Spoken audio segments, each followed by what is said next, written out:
Hey everybody, how's it going? Hope you're having a lovely day. Welcome to today's episode of How Lewis is Getting Effed. I'm your host, Louis Rossman. Yes, today the reason that my desk is such a mess over here is because I wanted to replace this ceiling fan that beeps at me, requires an app to work. It's a royal pain in the ass. It never works right. So I've decided to take this thing, bash it to pieces, throw it off my balcony, which is what you should do when you have a cloud ceiling fan. And the problem that I have here is, how to put this?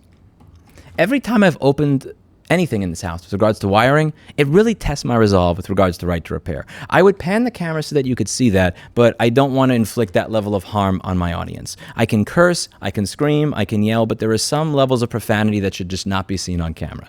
In all seriousness, today we're going to be discussing the music industry, and we're going to be continuing along that theme where it is that larger companies or smaller companies where they have some money decide that they don't like what somebody has said about them, they don't like when they're criticized, when they cannot win the argument of the battle of ideas, they decide that they are going to file false defamation suits or false DMCA strikes so that that criticism can be taken down. There are many times that I've been criticized on many different websites. There are people on Reddit that call me scammers, liar, cheater, thief, whatever. And when that happens, even when I know their full name, I don't file defamation lawsuits. I don't try to get their posts removed. I respond to them. Sometimes they have a small point, but they go over it in a really slanderous and disgusting way. And sometimes it's just slanderous garbage. I respond to all of it. I want to win the battle of ideas. I'm not going to win that by removing people's content. That never works. There's something called the Streisand effect. The music industry in general, I actually worked at Avatar Studios back in 2007 and 2008 in New York City, one of the best studios in the world. I think it's the only place in the 5 boroughs of New York City where you could actually record a symphony orchestra. Amazing place. I never worked in the legal side of it, but I worked in the tech side of it, fixing Studer A800s and Neve 31102s and stuff like that. But I was in the room enough at the time to understand that the music industry is a hive of scum and villainy. And that's before you get to the attorneys. They're liars, they're cheaters, they're scammers, and I'm sure some of them are good people. Some of them are good people.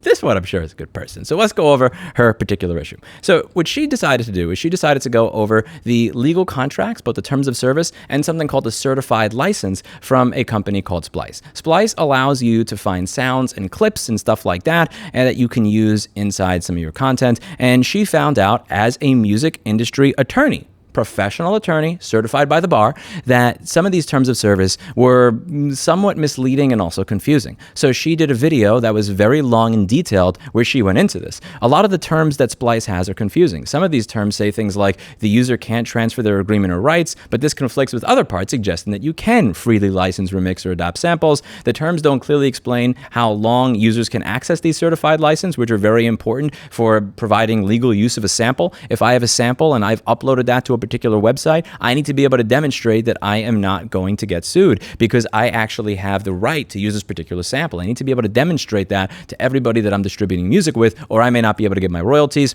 And terms also imply that you may lose access to your account and licenses after the subscription ends, but there are also conflicting statements from Splice's legal team about whether this access is permanent or whether it's limited to 5 or 6 years. So she decided to dig into this from the perspective of a music industry attorney. And because she committed the crime of reading this company's terms of service and trying to give you her perspective as a music industry attorney so that you wouldn't get effed, she got a copyright strike on her particular channel. Not only did they say that the terms of service was something that they could file a DMCA claim for, they also were talking about how the certified license that they have is proprietary, and because it's proprietary, they can file this type of claim on you for literally reading it, as if a lawyer who is bar certified reading your terms of service is not the best definition of fair use that I've ever heard. This woman spent something like 57 seconds showing this thing on screen with their logo in a video that was damn near an hour long. And that's what they struck her for. Now, she actually offered, she said, listen, I'll have you on my channel. I'm more than happy to have a discussion with you where you can clarify anything that you want to clarify. And you know what they did?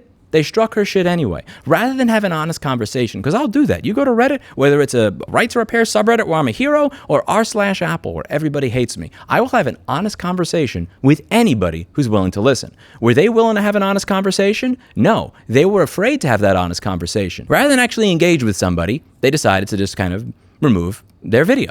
And unfortunately, it worked. Her video is not on her platform right now, which I think is a crying shame. So what I decided that I think would be a fun thing to do is, since this agreement is considered so fucking proprietary, I figured it would be kind of fun to try and go through their website and figure out how to actually get access to this and see if I can. So how difficult is it to get access to this proprietary agreement that you're going to be receiving and that you're also going to be sharing with every single music streaming and hosting service or anybody that buys your music. Again, one of my friends, Jake Palumbo, he has a recording studio in New York City, but he also produces music for other people. He actually produced the music for my commercial, going over the fact that what was the name of it? It's on the tip of my tongue. They make the CompTIA. That CompTIA was lobbying against right to repair. He produced the music for that because he's a cool dude. He's damn good at what he does. He needs to be able to demonstrate to his clients when he sells the music that you are not going to get in trouble if I sell you this beat and you use it in your music. That's what these licenses are for.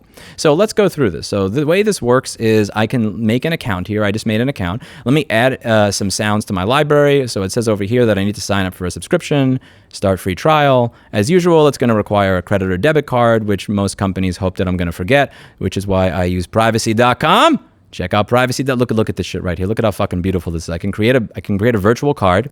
I'm going to name it Splice can suck it. Yeah.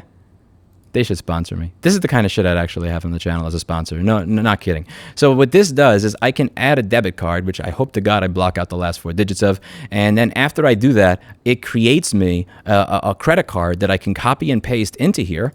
And then watch this. This is literally a card that will work. And then I can immediately delete it. So let's say that they keep charging me. Let's say I've signed up for a membership at one of those scumbag gyms that requires that I send them certified mail in order to cancel, even though I can sign up online in 5 seconds. Rather than go through all those hoops and have to deal with all that shit, I can essentially tell them to suck it by doing this. So I can do this. I can click continue to checkout, and this card is going to work if I set it up. So I'm going to set it up for a single time transaction limit. This is the other thing. You can also make sure that if they want to change the terms of the sale and automatically opt you into charging you more money, they can't do that. So I'm going to set it up for $35, and I'm going to set that up as a single use card, hit setup, and I'm going to do this, continue to checkout. Here we go. Yeah, start free trial. Okay, so let's see over here, and I go right over here, and I close the fucking card. Nice try. Anyway, do that, and now, once it's closed, Splice can suck it. Yeah, that card is gone. Cannot be used. It says closed. Beautiful. Yeah. So let's browse around their site. It says I need to download an app. I use Arch Linux, so I know that shit's never going to work. Let's see. Am I able to get access to a sound over here? I'm going to try and get a sound. You can download free samples during your trial. Going to take this. Let's see. How do I download a fucking sample here? Create a stack with a loop. I don't want to do that shit. Let's see. Samples. Get collection. This download will not include any credits. Credits will only be used in samples that are not in your library. 20 samples from Groove Fusion have been added to your library. Library sounds. Okay. Generate certified license. Full legal name. Louis Rossman. I am a beat maker. Rossman Beat Making Group Inc. Anyway, I can't help myself. I'm a child. Okay, download certified license right now. So I can download the license. Okay, I downloaded my license, and I'm going to open it. So as you can see, this is a certified license, which essentially anybody can generate. It takes you 90 seconds of time to generate if you're an idiot, and it probably takes you 5 seconds of time to generate after signing up for a free account if you actually have a brain, which is more than I could say for myself. This is not some sort of secret, proprietary, top secret document. Like this is not like there's trade secrets inside of here. It's a license agreement for you. And frankly, having an attorney go through the terms of service or go through a music contract on this type of website is fair use. It's not like she's claiming with this because it has the Splice logo. She's not saying that she works for Splice. The reason that this logo is here, the reason this is here, is not so that she could claim something that's not true. Because there are people out there that use my videos. One of the most scumbag things people do on earth. I've always told people, you can use my videos however you want. Feel free to incorporate it, use it to shit on me, whatever else. The one thing I will not accept people doing is pretending that my videos on data recovery or repair are theirs. You do not get to pretend that your repair shop did those repairs. If you want have repair videos on your channel that make it look like you did those repairs, how about you fix something?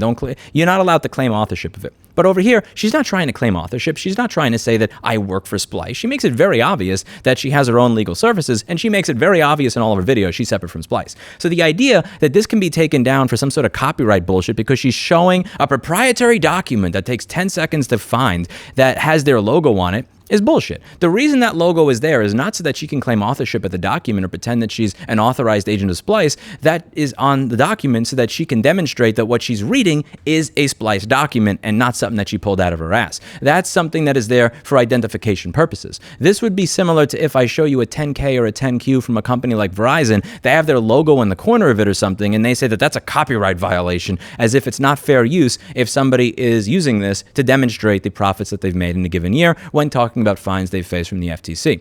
This is something that I find particularly despicable. And again, this is something that I've had happen to me. This is why I'm very sensitive to this, because I did a video 8 years ago where I was demonstrating to you where the fuse was on an Apple product and how to replace it when your keyboard or your trackpad doesn't work on an A1466 MacBook Air. And Apple they had Kilpatrick Townsend asked me to remove my video. And I did not remove my video because I believed I was in the right. And as the great Art Carney said, when you're in the right, let nobody push you around. So you're gonna twist me and him into bookends. That's right. He's going to twist you and him in a bookend. You got nothing to worry about, Ralph. You're in the right. Nobody can push you around. Why don't you shut up? Unfortunately, she has 68,000 subscribers, and something tells me she's making less off of her YouTube channel than Splice is making off of their business model, which means that Splice would have the money to defend this in court, whereas I'm not quite sure if she would have that, which is why they would go after her. And one of the things that just really pisses me off about these companies is that when they decide to go after somebody that is smaller, that actually told the truth. This woman told the truth. Is she not certified by the bar? Is she not a real attorney? Is she not giving her opinion on Splice's terms of service? Are these opinions not valid? And above all, if those opinions are not valid, and she says, I'll have you on my show, I'll record the call, I'll ask these questions, and you can provide answers to clarify. How about you pick on somebody your own size? She has 60 or 70,000 subscribers. Maybe she doesn't have the money to be able to fight you in court. I do. If you want to be the bitch, be the whole bitch. If you're saying that that's misinformation, you go on her show and tell her why. You go, do what I do on Reddit. Respond to the people that are criticizing you with facts, evidence, everything else. And if you can't do that, then sucks to suck. Take it on the chin and fucking deal with it. People are allowed to criticize you. They're allowed to give their opinions on you. She's a lawyer. If you have a problem with it, go to the fucking Arizona State Bar and tell them that she's a shit lawyer. To go to her show and tell her, here's what you got wrong. Don't take down her content using bullshit, misleading ass crap. If somebody criticizes me, if they say that there's an issue with my website, which there probably is because I don't update this thing as often as I should. I actually got a couple of things I got to update on this because there's some services we don't offer anymore because getting parts to stuff is fucking miserable now. But if somebody goes over my site and they criticize this website and I say, oh, like you showed the Rossman Group logo up here on my website, so I'm copyright striking you. That's bullshit. That's fair use. They're not using that because they want to pretend that they're me, nor are they using this because the sole monetization in the video, all of it is based on that little logo. And if this little logo wasn't here, well, I guess their video would have been worthless. That's obviously bullshit, and everybody knows that's bullshit. They're using a technicality in the law that they're hoping that somebody at Google or whoever the fuck reviews these DMC takedown notices is not going to notice. But I noticed, and I hope my audience notices. And guess what? You may say that you don't want people showing your fucking logo on screen, and you're going to DMCA claim them. Try to do that shit to me. I fucking dare you. You pieces of shit want to say that that showing your terms of use, which is publicly on your website, is something that is copyrighted or proprietary information. You want to say that this license over here, because it has your logo on it, is something that's proprietary information. Take down my video. File a DMCA claim. I fucking dare you. Apple did not succeed in getting my video taken down, and they have a $3 trillion market cap. You think I'm afraid of you? I'm not afraid of people like you. I'm more than happy to stand up to people like you. I fucking dare you. Try to get this video taken down. See what happens. Fuck around and find out. Google me. Look at my resume. Take a look at what I did, and come to your own conclusion about whether you think that's a good use of your time, because I think it isn't. Personally, I think that you should rescind that false, fraudulent DMCA claim that you filed against this young attorney, and I also believe that you should apologize to her. Show up on her show. Tell her why she's wrong, and stop being a fucking coward. Stop trying to push people around with these fake claims and this fake defamation shit, because it's not going to work. At the end of the day, you think you have shut down one person criticizing you, but you have not. You have actually created millions, maybe even 2 million people more that know that your company is staffed by little cowardly pieces of shit. When people read my Reddit posts, even if I say, yeah, you know, I kind of fucked up here, but here's where you're wrong. Even if I lose that particular argument, even if I never convince that individual that I'm not a scammer, a liar, or a cheater, what happens is there'll be other people that read that post. And when they see that exchange back and forth, even if I lost that one particular argument with that individual, because that individual is just never going to change their mind or ever consider an alternate point of view, the hundreds of people that read that may read that and go, you know what? Maybe he has a point. Wow. You know, I thought he was an asshole, but wow, this person criticizing him really seems to like have their head up their ass. Huh? You never know. It's worth it to get your argument out there. It's worth it to demonstrate your side, even if you don't convince the people that you're talking to. But you're not willing to do that. You want to delete people. You want to erase them off the internet if they disagree with you. That's bullshit. And if you try to DMCA claim this video, if you try to do any sort of fraudulent shit on my channel because you decide to stop being a bitch and pick on somebody your own fucking size, do your best. Do your best. This is what I do for a living. Look through my resume, fuck around, and find out. That's it for today.